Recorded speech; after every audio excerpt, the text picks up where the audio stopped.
अच्छा, हमने बात की माइक्रोफ़ोन्स की, किस तरह डिफ़रेंट माइक्रोफ़ोन्स डिफ़रेंट टेक्सचर्स इम्पार्ट करते हैं डिफ़रेंट वॉइसेस को और उन वॉइसेस को निखारते हैं। डिफ़रेंट वॉइसेस को क्या, डिफ़रेंट सिग्नल्स को, डिफ़रेंट इंस्ट्रूमेंट्स की साउंड्स को, that is why there are so many microphones. अच्छा, अब हम बात करते हैं कि यार बड़ी एक रियल सिचुएशन की। सबके पास बहुत सारे माइक्रोफ़ोन्स नहीं होते। अब क्या करें? द सॉल्यूशन और the alternate to this lies in the software world.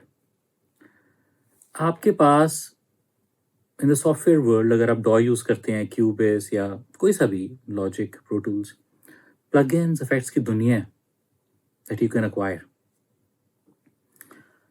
अब एक और इंटरेस्टिंग बात बताने लगा हूँ जो समझ लें आप एक मिथ बस्टर है। बहुत लोगों को ऐसा लगता है और ये मेरी कन्वर्सेशंस हुई हैं लोगों से जिसके बाद मैं बात कर रहा हूँ कि सारे ईक्यूज़ एक तरह ऑपरेट करते हैं जो सॉफ्टवेयर ईक्यूज़ हैं। अच्छा, ये बहुत बड़ी मिथ है, बिल्कुल भी ऑपरेट नहीं करते।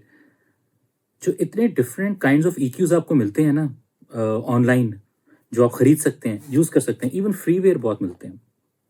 वो सारे बेस्ड होते हैं, समझ लें एक एम्यूलेशंस होते हैं हार्डवेयर यूनिट्स की ईक्यूज़ के।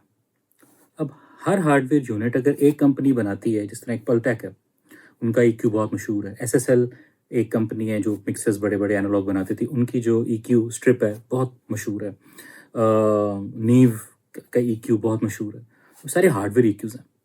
अब जब सॉफ्टवेयर ईक्यू कोई बनाता है, इस तरह का करैक्टर ईक्यू, इनको करैक्टर ईक्यूज़ कहते हैं, जो नीव हो गया, एसएसएल हो गया, पलटैक हो गया, तो वो सॉफ्टवेयर एम्यूलेट करता है उस हार्डवेयर को। इसका मतलब है कि वो एक आम, जिस तरह एक फैब फ़िल्टर है ना प्लगइन ईक्यू का, या जो स्टॉक डॉ के अंदर ईक्यू होते हैं, वो उस तरह ये करैक्टर ईक्यूज़ ऑपरेट नहीं करेंगे।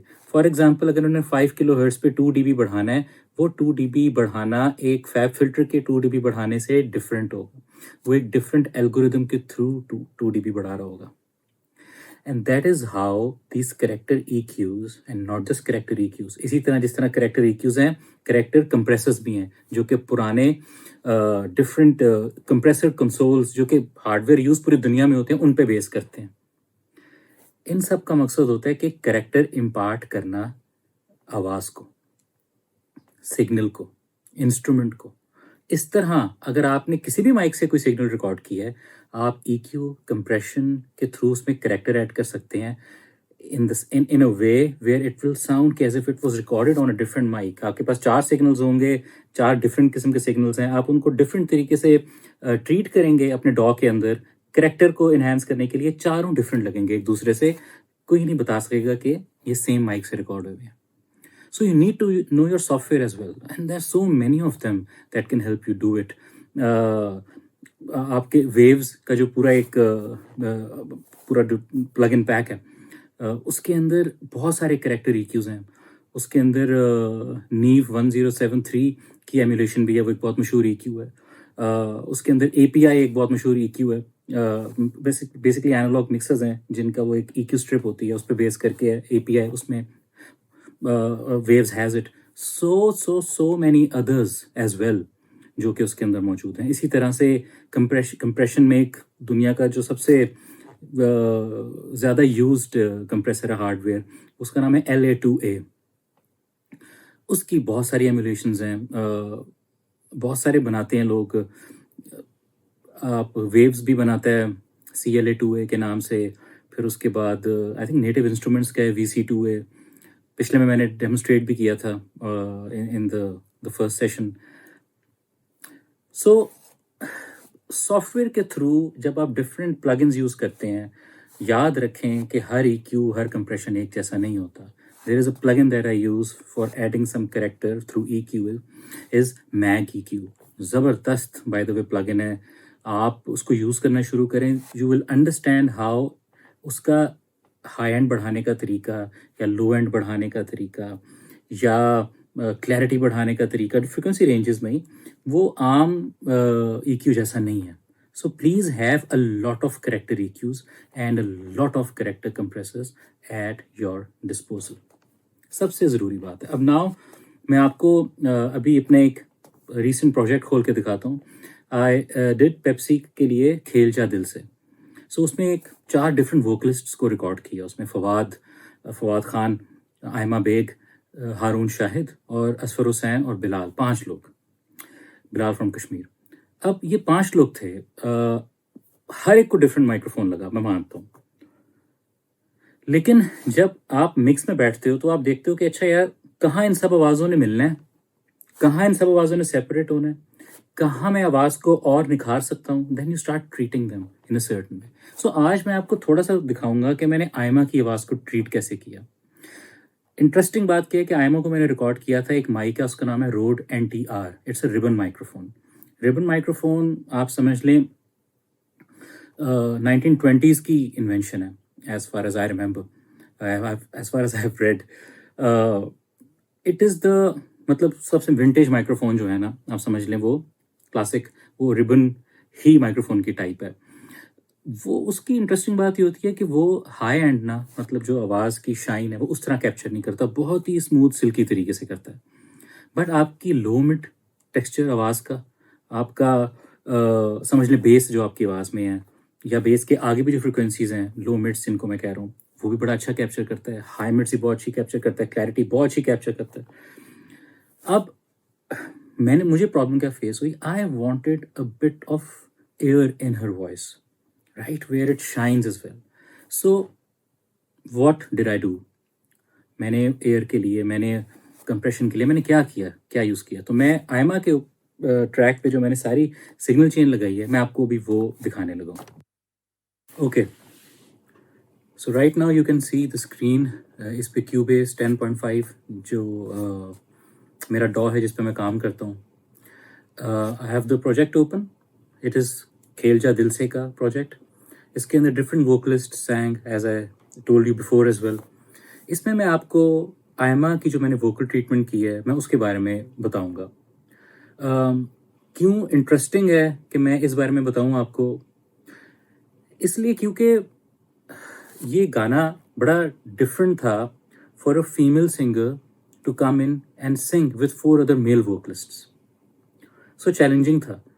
इसकी आवाज़ की ट्रीटमेंट भी ऐसी करनी थी कि मर्जन भी कर जाए लेकिन अलग से शाइन भी करे। So as I said, I used ribbon microphone.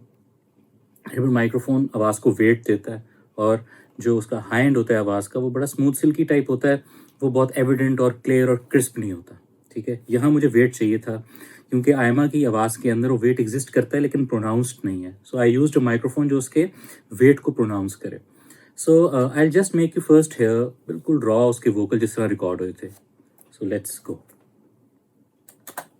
निकला है जो मुश्किल में जुनून वो तैयार है। As you can see perfectly delivered है। जो मुझे चाहिए था, जो पैशन चाहिए था, वो पैशन इनमें नज़र आ रहा है। म्यूजिकल है, melodically she has sung it fine, she is in tune, and the way the mic is capturing her is actually, इस केस के अंदर तो जब गाया आयमा ने, तो आयमा हरसेल्फ सेड कि this is my microphone, and I completely agree. Suit किया उसको, उसकी आवाज़ को, पर्सनैलिटी को। And she is, by the way, she is a singer who likes to express when she is singing. That's great for any singer, express करना आना चाहिए। खैर, अब मैं आपको ट्रीटमेंट बताता हूँ। I just did a bit of tuning, ज़्यादा नहीं, थोड़ी सी। And as you can see retune speed भी कम है, 88, और ह्यूमनाइज भी किया हुआ है 52, सो नॉर्मल, ठीक है। उसके बाद मैंने क्या किया, मैंने EQ करके, इसमें लो एंड बहुत ज़्यादा है क्योंकि माइक्रोफोन लो एंड बहुत ज़्यादा कैप्चर करता है, तो मैंने एक लो कट लगाया, एज यू कैन सी, और काफ़ी एक्सट्रीम लो कट है, ये 177 178 हर्ट्ज तक मैंने लो कट लगाया वैस आवाज़ में। अच्छा, इसको हटाने के बाद भी लो एंड मौजूद है इसमें, so I will just make you hear it. निकला है जो मुश्किल में, अच्छा, अब मैं इसके बगैर सुनाता हूँ। निकला है जो मुश्किल में। So you can see now there was this rumble, एक रंबल, एक सब भी, एक फ्रीक्वेंसी भी आ रही है, उसको इसने क्लियर किया। निकला है जो मुश्किल में। Okay, now I just wanted a little more frequency cut in the sub as well. So मैं यूज़ करता हूँ मैग EQ, ये मुझे पसंद बड़ा है। इसमें मैंने सब और 40 हर्ट्ज फ्रीक्वेंसी है, वो मैंने काटी हुई है। सब फ्रिक्वेंसीज होती हैं बाय द वे जो बिल्कुल फील ज़्यादा होती हैं, सुनाई कम देती हैं, but when you are listening to kick thumping music and जिसके अंदर बेस भी बहुत लो एंड वाली हो, so it gives you that emotion, that feel, जो एक बिग साउंड, ह्यूज साउंड, और the kind of thumping beats you hear at a club for example, उस किस्म की एक माहौल क्रिएट कर देती हैं. So these are the kind of beats you hear a lot in the modern music आजकल. खैर एनी हाउ, निकला है जो मुश्किल में. बड़ा स्लाइड सा डिफरेंस, ठीक है. उसके बाद लेकिन जो मैंने किया, that is the great thing. So I use this, it's called TREQ track, and it's by this company called analog obsession.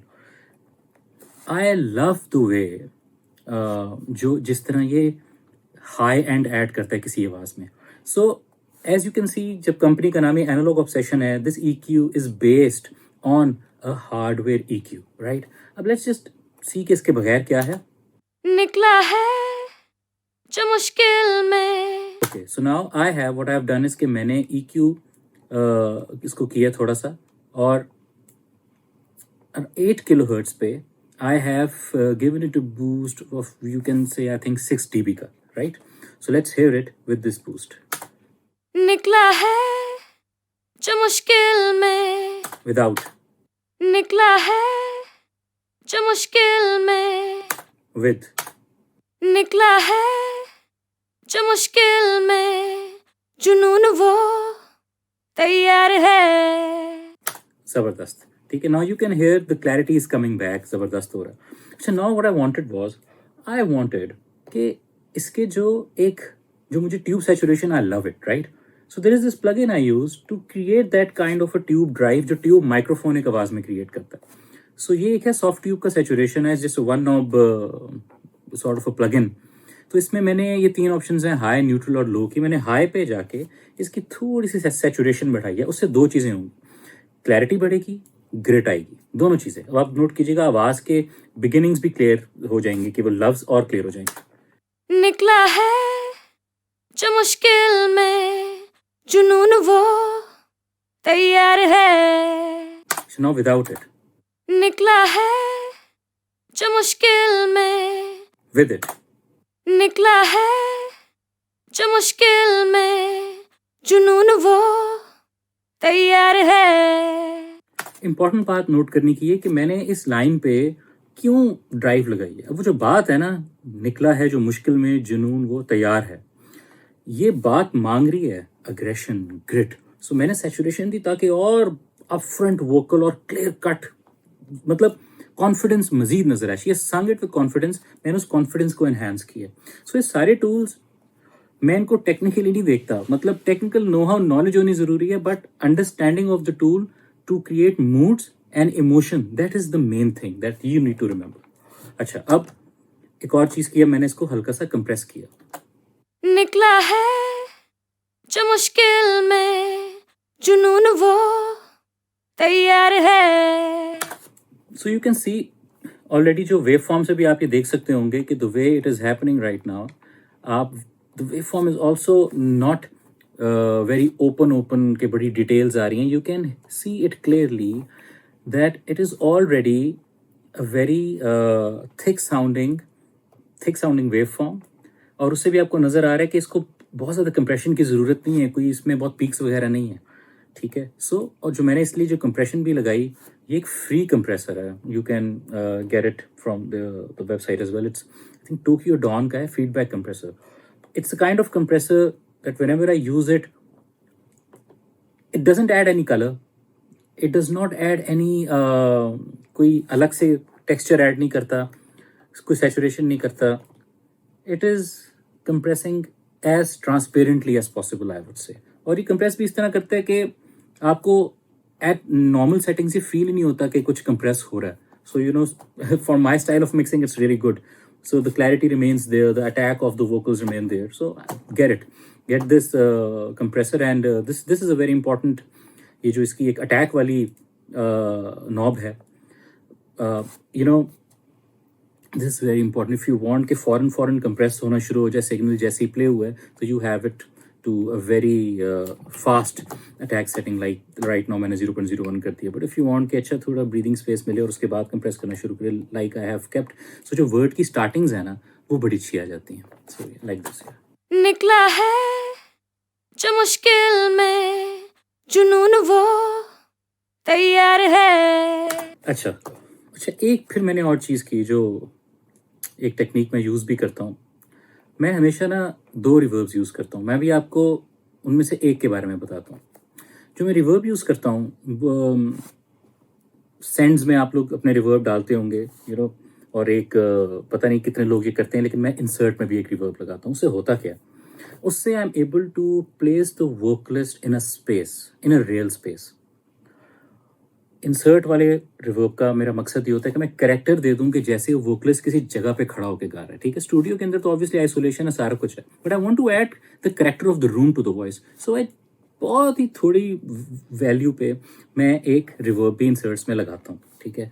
Sends में जो रिवर्ब होता है ना वो मैं लगाता हूँ जो इफेक्ट क्रिएट करने के लिए, you know, big sounding reverb, और वो इस तरह का होता है जिसमें इमेजिनरी स्पेस बनती है, जिसमें ऑब्वियसली म्यूजिक आप सुनते हो तो when imaginary spaces are created in your head when listening to music, it is when it gives you real pleasure, and you can hear the you know the kind of artistic work that the mixing engineer has done on it, कि वो आपको सुनाने के लिए उसने imaginary spaces create किए हैं। So वो reverb send वाला होता है कि एक ऐसी space create करते जो exist नहीं करती, you know, artistically very interesting। अच्छा, अब इसमें मैंने एक ये reverb लगाया, verb suit, I use it quite a lot। Okay, so इसके अंदर एक है gated 80s drums. So you know like snare पे जो 80s में रिवर्ब लगता था, मैंने वो रिवर्ब लगाया, और मेरी ड्राइव एड सेटिंग के अंदर मैंने 23.9 24 टाइप मैंने रखा, राइट, बल्कि इनफैक्ट या it's around 23%। So let's hear it first without the reverb and then with the reverb. निकला है जो मुश्किल में जुनून वो तैयार है। Okay, now with the reverb.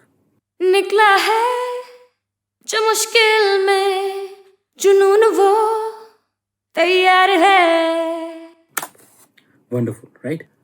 अब एक और चीज़ की मैंने आखिरी, उस आखिरी चीज़ के अंदर what I did was कि जब इस सब मैंने इफेक्ट्स लगा दिए तो मैंने देखा कि फिर से एक लो एंड रंबल क्रिएट हो गया, बहुत थोड़ा सा।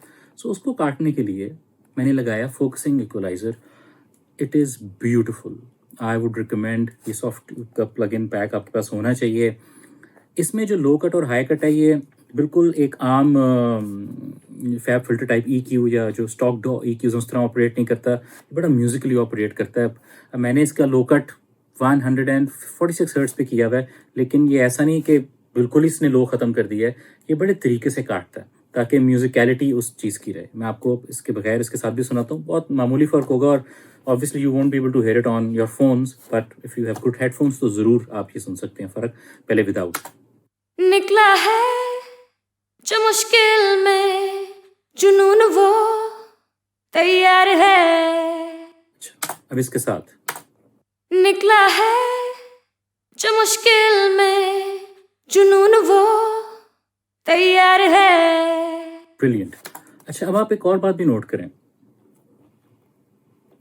कि मैंने, अगर आप मेरी वेव फाइल्स देखें, मैंने बिल्कुल थोड़ा जूम इन करता हूँ, जो उसके सेंटेंसेस हैं जो वो गा रही है, बिल्कुल शुरू में मैंने एक हल्का सा फेड इन लगाया है, और जब वो ख़त्म हो रहा है तो मैंने बहुत ही सॉफ्टली उसको फेड आउट भी किया। इस तरह मैंने हर सेंटेंस पे किया। इससे होता क्या है कि जो वर्ड के बाद कोई हिस्स वगैरह आनी होती है ना, आप उसको कट नहीं करते हो। मतलब लोग यूजुअली क्या करते हैं, फॉर एग्जांपल ये वाला पार्ट आया तो आपने ऐसे कट कर दिया, ठीक है। और जब आप कट करेंगे ना तो वो जो हिस्स वोकल के अंदर विजिबल थी, वो जब ख़त्म होगी तो आवाज़ आएगी उसकी, आप कहेंगे अच्छा there was something that just finished. जब आप ऑब्वियसली आपका जब गाना मिक्सिंग मास्टरिंग में जाता है तो लाउड होता है, तो वो हिस्स और भी क्लियर हो जाती है। सॉरी, जब मास्टरिंग में जाता है स्पेशली, तो आपने कभी भी अपना ट्रैक इस तरह कट नहीं करना। Whenever and wherever you have to mix vocals, always जो उसकी टेल्स हैं आपने उनको फेड आउट करना है, और जो बिगिनिंग्स हैं, जो हेड्स हैं, उनको आपने फेड इन करना है। बस याद से देखिए, मैंने हर पे किया हुआ। If you notice, this what I do to all my tracks. Smoothly enter हो, एज अ वेव फाइल और स्मूथली ही जाएं। तो जब वो हिस फेड आउट होके म्यूजिक में घुस जाती है तो वो सुनाई भी नहीं देती, and it's all fine then. By the way, that is how you need to tackle this issue as well, smoothly, interestingly. कोई चीज़ स्मूथली होती है ना, कान कैच नहीं करता। कोई चीज़ अगर आप बहुत एब्रप्टली करेंगे वो कान कैच करेगा। हो सकता है आप एब्रप्टली करना चाहते हो, if that's the artistic decision, फिर वो फर्क बात है। मैं आपको एक वैसे स्मूथ वोकल ट्रीटमेंट की बात कर रहा था। अच्छा, अब हम सुनते हैं कि ओरिजिनल क्या था और उसके बाद जो हमने किया वो क्या, ठीक है? सो पहले विदाउट एवरीथिंग। निकला है जो मुश्किल में जुनून वो तैयार है। मैं आपको सारे इफेक्ट के साथ सुनाता हूँ, लेकिन रिवर्ब नहीं। निकला है जो मुश्किल में जुनून वो तैयार है। विदाउट। निकला है जो मुश्किल में जुनून वो तैयार है। अब एक दफा फाइनली दोबारा विद। निकला है जो मुश्किल में जुनून वो तैयार है। अच्छा, अब आप देखें, नोट करें कि इनिशियल में मुझे सब वोकल में मिल रहा था, जो मुझे इंग्रेडिएंट्स चाहिए थे वो सारे थे। मैंने सिर्फ निखारा उसको, और जब निखारा तो वो कैसे उसमें सारी वो एनर्जी आ गई जो मुझे इस गाने के लिए चाहिए थी। सो वोकल ट्रीटमेंट ना एक कोई ऐसा आर्ट नहीं है कि वो सिर्फ माइक से ही अगर हो गया तो हो गया। जौन सा मर्जी माइक है, जब आप ट्रीटमेंट करते हो और अगर आपने अच्छे तरीके से प्रॉपर गेन स्टेजिंग पे कैप्चर किया, माइक पैटर्न का ख्याल करके रिकॉर्ड किया है, जितनी मैंने आपको बातें बताई हैं, mic behaviour was fine in front of the microphone, singer का जो भी इंस्ट्रूमेंट बजा रहा है, आपके पास सही चीज़ रिकॉर्ड हुई है, उसके बाद आप उसको सॉफ्टवेयर के अच्छे यूज़ से निखार सकते हो, as I just showed you. So doesn't matter if you don't have an arsenal of microphones, even if you have one mic, have the right tools and just go for it. बड़ा vocal treatment तो is my favorite thing to do on the software, और सारी ज़िंदगी मैंने की है। Mic का शौक तो मुझे वाकई अब हुआ है जाके। सो गो फॉर इट यार, मतलब सारे टूल्स मौजूद हैं, और जैसे टाइम बढ़ता जा रहा है डिजिटल टूल्स बहुत प्रोग्रेस करते जा रहे हैं, and in some cases analog के इतने करीब आ गए हैं कि इन ब्लाइंड शूटआउट्स पता भी नहीं चलता यार। सो work on researching on these tools. Remember, EQs, compressor सारे एक जैसे नहीं होते, तभी तो इतनी कंपनीज बनाती हैं, सबके अपने अपने कलर्स होते हैं, और कलर इम्पार्ट करते हैं तो टेक्सचर आता है आवाज़ में, जब आप ट्रीटमेंट के बाद आपका लार्जर देन लाइफ आवाज़ लगती है। आपको किसी नेक्स्ट सेशन में मैं रिवर्ब्स और डिलेस का भी बताऊंगा, लेकिन अभी के लिए I just wanted to tell you how to texturize the vocal. I hope you have understood.